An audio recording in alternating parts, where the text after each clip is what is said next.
تو مال و دولت بہت زیادہ، لیکن بڑی بات یہ ہے کہ اس مال و دولت کو آپ نے اتنا اچھا استفادہ کیا اسلام سے پہلے بھی. اور یہ بہت بڑی، یعنی یہ اس بات پہ میں بار بار اسٹریس کرنا چاہوں گی کہ اسلام سے پہلے، اسلام لانے سے پہلے بھی آپ نے یہ مال و دولت اپنے ذاتی فائدے کے لیے جمع نہیں کیا تھا، بلکہ آپ کا مقصد ابتدا سے ہی اس کو انفاق کرنا تھا. اس لیے بہت خوب کہا ہے کہ the house of generosity and kindness, یعنی محبت کا مرکز اور سخاوت کا مرکز، انفاق کا مرکز وہ مرکز تھا. اسی لیے آپ کو مدر آف اورفن اور ام الصعاليق اور ام الیتامہ کہا گیا.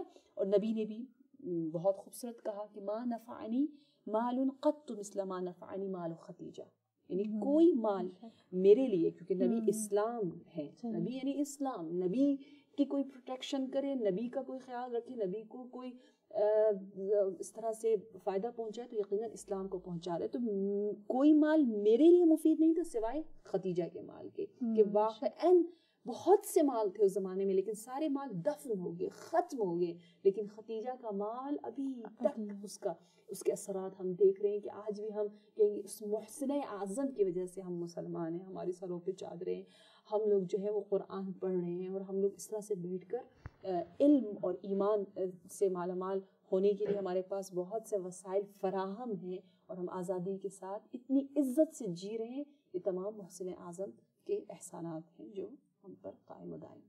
اور ان کے مال کے بارے میں یہ بھی ملتا ہے، یہ تو آپ نے مال اور اسباب اور تجارت اور جو ان کی ملکیت میں چیزیں تھیں، جی ان کی صرف جیولری جی اتنی تھی کہ اگر اس کو سامنے ڈھیر کر دیا جائے تو اس کے پیچھے جو بندہ تھا وہ نظر نہیں آتا تھا، صرف جیولری. اور وہ جیولری ساری آپ نے ایسے انفاق کی کہ آخری وقت میں آپ کے پاس ایک جیولری یا ایک زینت درکنار پہننے کو کفن بھی نہ تھا. اور ہم لوگ شاید ایک معمولی سی انگوٹھی راہ خدا میں دیتے ہوئے بہت کتراتے ہیں، اور یہ لمحہ فکریہ ہے. اور یہاں پر ہمیں واقعاً سوچنا چاہیے کہ کردار خدیجہ ہمارے لیے کس طرح زندگی کے موڑ پر اور ہر ایک گوشے پر بہترین اسوہ ہے. لیتے ہیں ایک چھوٹی سی بریک اور ملتے ہیں بریک کے بعد. Welcome back. جی، بات ہو رہی تھی جناب خدیجہ کا گھر اسلام سے پہلے، اور اب اسلام کے بعد میں چاہوں گی کہ مختصر وقت میں آپ ذرا سا ہمارے سامنے اس کو ویژولائز کریں. اسلام سے پہلے اور اسلام کے بعد ہم نے یہ ڈویژن کیا، لیکن میں چاہوں گی کہ اسلام سے پہلے ایک اور بات کا اضافہ کروں، وہ ہے ازدواج خدیجہ با رسول اللہ. یعنی شادی جب ہوئی، جب رسول اللہ سے ملاقات ہوئی حضرت خدیجہ کی، تو اس وقت تو جی نبی مبعوث نہیں ہوئے تھے. تو وہ زمانہ بھی بہت ہی عظیم زمانہ ہے اس اعتبار سے کہ ہم دیکھتے ہیں کہ نبی کی میزبانی، نبی کو جہاں اس ارض الہی پر خانے ابو طالب کے بعد جہاں عزت مل رہی ہے، جہاں نبی کو یقیناً بہت زیادہ توقیر کے ساتھ، عزت کے ساتھ میزبانی کا شرف مل رہا ہے، وہ بیت خدیجہ ہے. اور جب ہم شادی کی بحث کریں گے نا انشاءاللہ خدیجہ اور نبی کی، تو وہاں ہم آپ کو بتائیں گے کہ اس شادی نے بھی کتنے بتوں کو توڑا ہے، کتنے رسموں کو توڑا ہے. کہ جناب خدیجہ ام المؤمنین کا گھر نبی کا گھر بن گیا. نبی کو انہوں نے اپنے گھر میں، یعنی ایک طرح سے گھر داماد. اور ہمارے زمانے میں، ہمارے دور میں اور ہمارے معاشرے میں یہ بہت ہی معیوب سمجھا جاتا ہے کہ جی کوئی مرد بیوی کے گھر میں آ کر بس جائے. لیکن یہ بہت بڑی فضیلت ہے کہ افضل البشر، اشرف الانبیاء، سید الرسل جو ہے وہ اپنی زوجہ کے گھر میں آ رہے ہیں. اور یہ مجھے لگتا ہے اسی وجہ سے بھی ہے کہ سب جانتے تھے، کسی نے بھی اس کو معیوب نہیں سمجھا، کسی نے نہیں کہا اے نبی تو اپنی زوجہ کے گھر میں رہ رہا ہے. ہرگز نہیں. ایک تو عظمت رسول، اور دوسرا بیت خدیجہ، خدیجہ کا گھر جو ہے وہ اس دور میں معروف تھا. وہ ایک ذاتی گھر تھا ہی نہیں کہ وہاں نبی آ جاتے تو وہ کسی اور کام کے لیے اس میں کچھ اور کام ہوتا، بلکہ وہ ابتدا سے ہی گویا جیسے میں نے آپ کو کہا نا خدیجہ اسلام سے پہلے مسلمان ہی تھی. اس کے کام سارے، کیونکہ اسلام عمل کا نام ہے، اور عمل دیکھیں آپ خدیجہ کا، انسانیت کی خدمت وہ خدیجہ کر رہی ہے. تو خدیجہ اسلام سے پہلے مسلمان ہیں, ہم اسلام لانے کے بعد بھی آج تک ہم اس زمانے جاہلیت کو فالو کر رہے ہیں اور اس جدید جاہلیت میں. ٹھیک ہے, تو میں یہ کہنا چاہوں گی کہ یہاں پر نبی کو میزبانی کا شرف ملا, اور پھر جب اسلام آتا ہے تو ہم کہیں گے کہ یہی وہ برکت اور طہارت گھر ہے. ام المومنین کا گھر طہارت اور پاکیزگی اور برکت والا گھر تھا.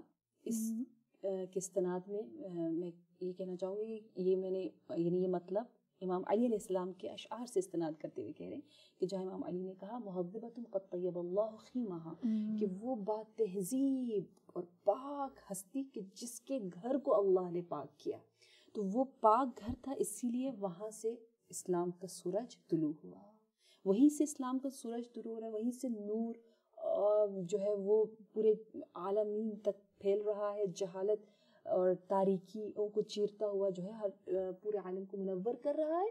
اور یہی گھر ہے جہاں سے, اسی گھر سے ہی اسلام جو ہے وہ مکہ سے ہجرت کرتے ہوئے مدینہ تک بھی پہنچ رہا ہے. اور اس کے بیچ میں جو واقعات ہوئے وہ بھی میں آپ کو ساتھ ساتھ بتاتی جاتی ہوں کہ امام علی علیہ السلام نے نہج البلاغہ کے خطبہ نمبر 192 میں بہت اچھا کہا کہ لم یجمع بیت واحد یومئذ فی الاسلام غیر رسول اللہ و خدیجہ و انا ثالثھا. پورے کائنات میں ایک گھر میں اسلام جمع ہوا ہے, ایک ہی گھر ہے جہاں 3 مکین ہیں, رہنے والے 3 ہی ہیں, اور وہ 3 بھی کون ہیں؟ ایک سید النبیین, ایک سید الوصیین, ایک سیدۃ النساء العالمین فی الجنہ و فی الدنیا, سیدۃ افضل نساء اہل الجنہ ہیں. تو 3 سید اور سرور ہستیاں ہیں. تو امام علی کہہ رہے ہیں کہ ایک ہی گھر تھا, یعنی بیت سے واحد. وہ بیت کون سا؟ وہ بیت خدیجہ ہے.